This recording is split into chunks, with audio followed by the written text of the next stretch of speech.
Dear students, in last lecture we studied about the brain. We studied that brain is divided into three types: forebrain, midbrain, and hindbrain.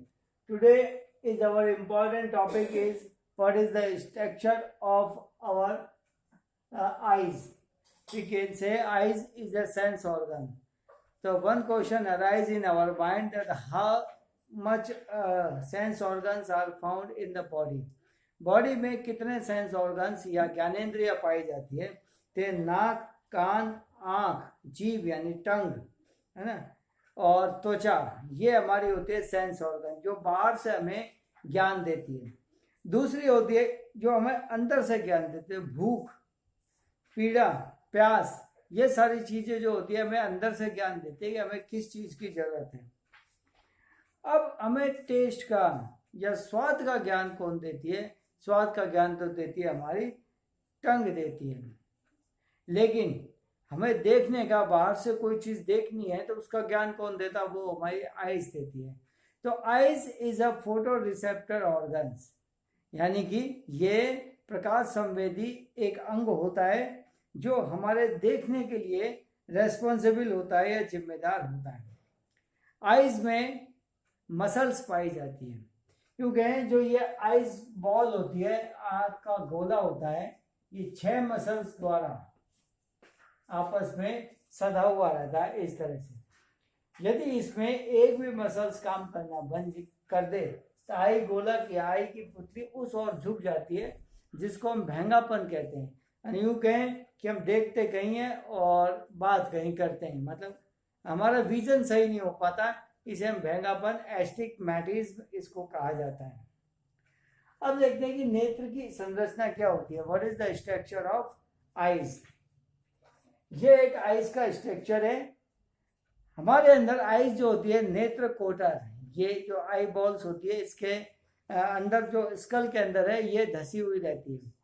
इसका 80% part जो होता है वह तो होता है इस स्कल के अंदर धसा हुआ रहता है, और जो बाकी का पार्ट होता है वह क्रेनियम से बाहर निकला हुआ रहता है। यहाँ यूं कहें कि 80% पार्ट तो होता है इसका अंदर की तरफ होता है, और 20% पार्ट जो होता है इसका बाहर की तरफ होता है।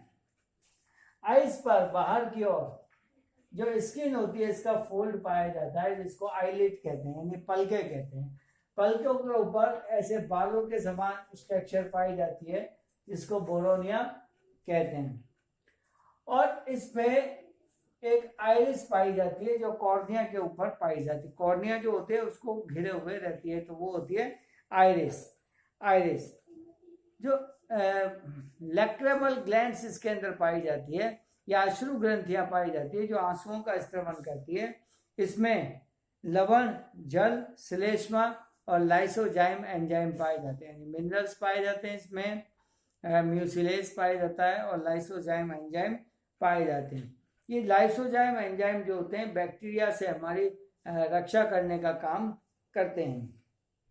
अब इसको देखें कि स्ट्रक्चर कैसे होती है। तो हमारी जो नेत्र होती है वह चारों ओर से 3 लेयर्स के द्वारा घिरी होती है। पहला दृढ़ पटल, जिसे स्क्रोइड कहते हैं। दूसरा होता है रक्तक पटल, जिसके स्क्लेरॉइड कहते हैं। और तीसरा होता है दृष्टि पटल, जिसे रेटिना कहते हैं। पहला हम देखें कोरोइड या दृढ़ पटल। यह नेत्र के चारों ओर पाई जाने वाली एक परत होती है जो कुछ दृढ़ टिश्यूज से, यानी हार्ड टिश्यूज से मिलकर के बनी हुई होती है। इसके कुछ पार्ट जो होता है वह देखने में भी काम में आता है, पर यह जो होती है आईज को एक निश्चित शेप प्रोवाइड कराने का काम करती है, और ये जो होती है प्रकाश की किरणों को संग्रहित करने का काम करती है। दूसरा होता है स्क्लेरॉइड। स्क्लेरॉइड कोरोइड के नीचे की ओर पाई जाती है। इसमें अनेक पिगमेंट सेल्स पाई जाती है, जिसमें पिगमेंट्स पाए जाते हैं, और ये पिगमेंट्स जो होते हैं ये रंग प्रदान करते हैं, अलग अलग तरह के रंग प्रदान करते हैं। 3 प्रकार के पिगमेंट होते हैं, काला, भूरा और नीला, यानी ब्राउन, ब्लैक और ब्लू। इसी के बेस पे आपने देखा है ह्यूमन बीइंग में 3 टाइप की आइज होती है। किसी में ब्लैक होती है, किसी में ब्लू होती है, और किसी में ब्राउन आइज पाई जाती है। ये सारे किसके कारण होते हैं? ये सारे स्क्लेरॉइड के कारण या स्क्लेरॉइड के कारण या रंगापटल के कारण इसके अंदर पाए जाते हैं। यहाँ पर इस पर आइरिस पाई जाती है। ये शटर, ये जो कैमरे के शटर के समान कार्य करती है। जब ये खुलती है तो हमें दिखाई देता है, अदरवाइज ये हमें दिखाई नहीं देगा। तो यूं कहें कि ये डायफ्राम या शटर की तरह से कार्य करती है।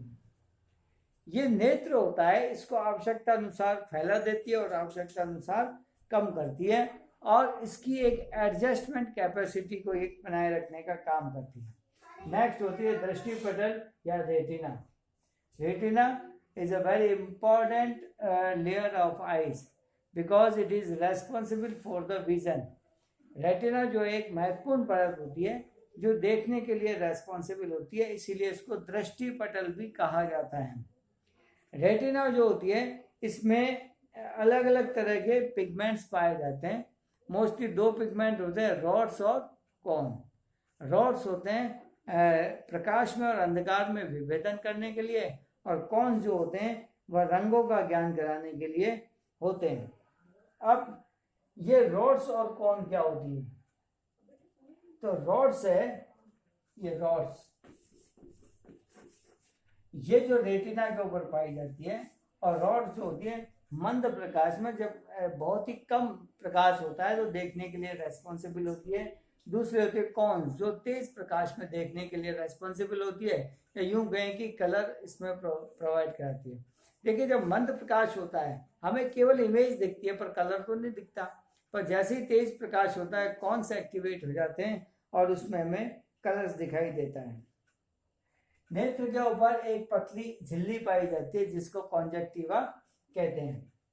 इस नेत्र में देखें स्पष्ट रूप से दो चैम्बर दिखाई देते हैं, एक तो लेंस के बाहर की तरफ और एक लेंस के अंदर की तरफ। जो लेंस के बाहर की तरफ जो चैम्बर होता है उसको कहते हैं एक्वस चैम्बर। एक्वस चैम्बर जिसमें एक द्रव भरा होता है जिसको एक्वस द्रव कहते हैं। इसी तरह से लेंस के पीछे की ओर कुछ बड़ा चैम्बर पाया जाता है, इसे विट्रियस चैम्बर कहते हैं। इस विट्रियस चैम्बर में जो फ्लूइड होता है उसको विट्रियस फ्लूइड कहते हैं।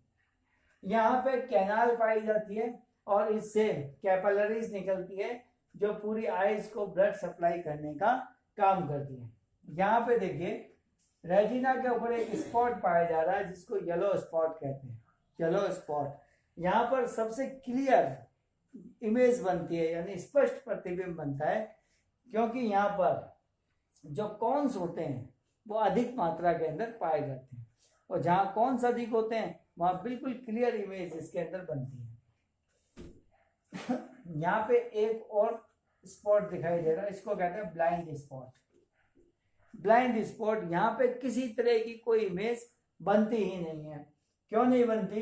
क्योंकि यहाँ ये देखिए, यहाँ से ऑप्टिक नर्व, दृष्टि तंत्रिकाएं निकलती है, तो यहाँ से यहाँ तक बीच का जो एरिया होता है इसमें रेटिना होती नहीं है, क्योंकि यहाँ से तो ऑप्टिक नर्व निकल रही है, रेटिना है ही नहीं, और रेटिना है नहीं तो हमें दिखाई नहीं देगा। ऐसी कंडीशन में इसको हम कहते हैं ब्लाइंड स्पॉट कहते हैं। जो आईज होती है इसका इंपॉर्टेंट पार्ट होता है लेंस। तो लेंस की डेफिनेशन क्या होती है? दो पारदर्शी माध्यम में जो द्रव भरा रहता है जिसे लेंस कहते हैं। ये लेंस जो है सीलियरी मसल्स द्वारा ये और लिगामेंट्स द्वारा ये आई कोटर से जुड़ा हुआ रहता है। यहाँ इसके ऊपर एक उभरा हुआ पार्ट पाया जाता है जिसको कॉर्निया कहते हैं। नेत्रदान के समय या आई डोनेट करते हैं तो पूरी आई नहीं दी जाती, केवल कॉर्निया ही दिया जाता है, बाकी तो वहीं की वहीं रहती है। अब आता है कि भाई देखने की क्रियाविधि कैसे होती है, what is the mechanism of vision.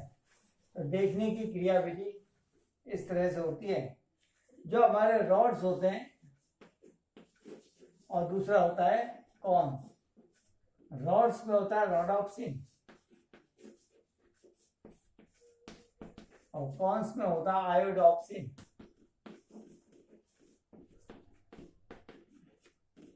ये रोडॉप्सिन बनता है मंद प्रकाश में और आयोडॉप्सिन बनता है तीव्र प्रकाश में।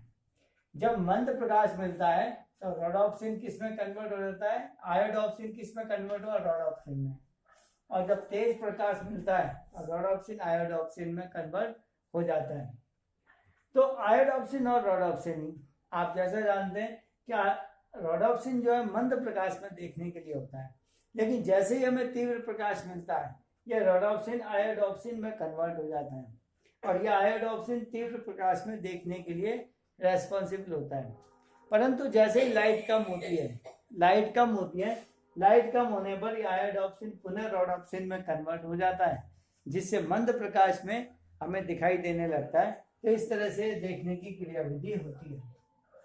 अब यूँ कहें कि इमेज किस तरह से बनती है, तो इमेज बनती है, रोडोप्सिन होता है,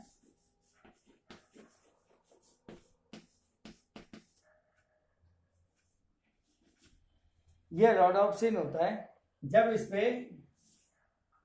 लाइट मिलती है तो ये कन्वर्ट होता है ऑप्सिन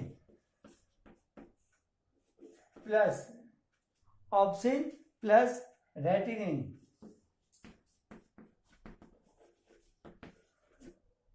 और जब डार्क होता है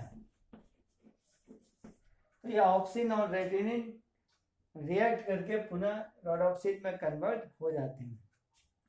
तो देखा, जब हमें लाइट मिलती है तो लाइट में जो रोडोप्सिन होता है वो ऑप्सिन और रेटिनिन आयंस के अंदर टूट जाता है, जिससे हमें दिखाई देने लगता है।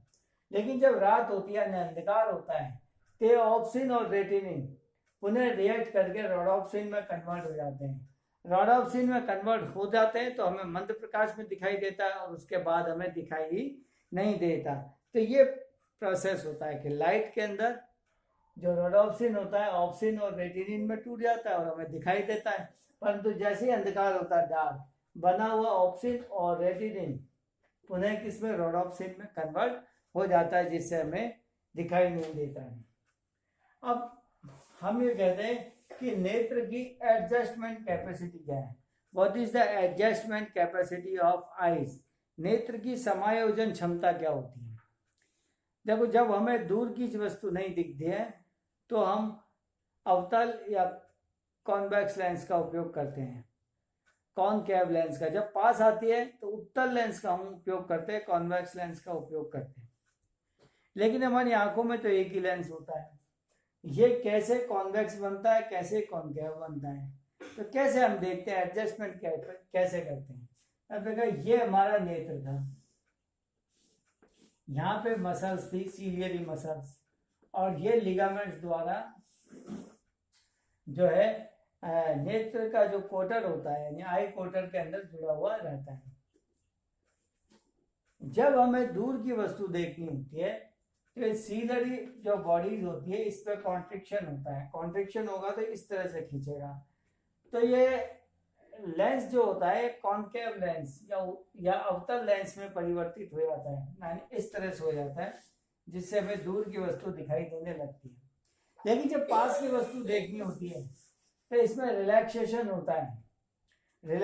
होता है या अनुशीतलन होता है, जिससे ये ढीला पड़ता है, और ढीला पड़ करके लेंस वापस इस तरह की यानी कॉन्वेक्स या उत्तल की आकृति का हो जाता है, जिससे हम देखने लगते हैं।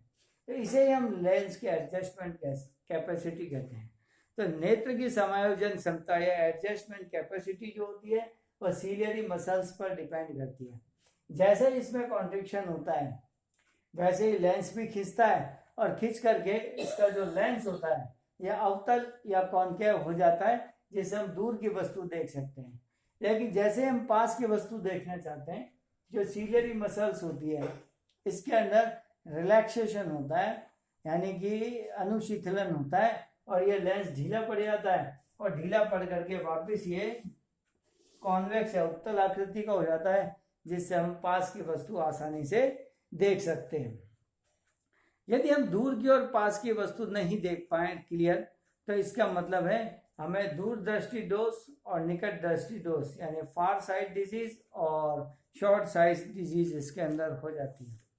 तो it is the structure of eyes and mechanism of vision. Vision means obscene जो रोडोप्सिन होता है, ऑप्सिन और रेटिनिन में टूट जाता है। यहाँ पे देखने की क्रियाविधि होती है।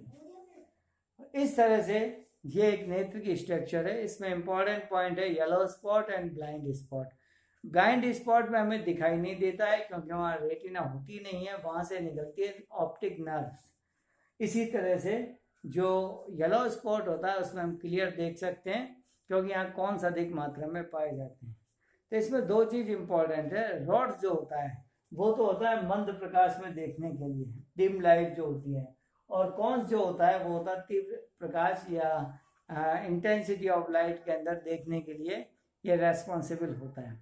तो ये मैकेनिज्म जो होते रहते हैं, कभी कभी हमने ये ऑब्जर्व किया है कि लगातार हम दूसरी जगह देखते हैं, बाहर लगातार किसी एक चीज को देखते हैं दूर की, फिर एकदम पास में देखते हैं तो कुछ समय में, कुछ सेकंडों के लिए में कुछ भी दिखाई नहीं देता।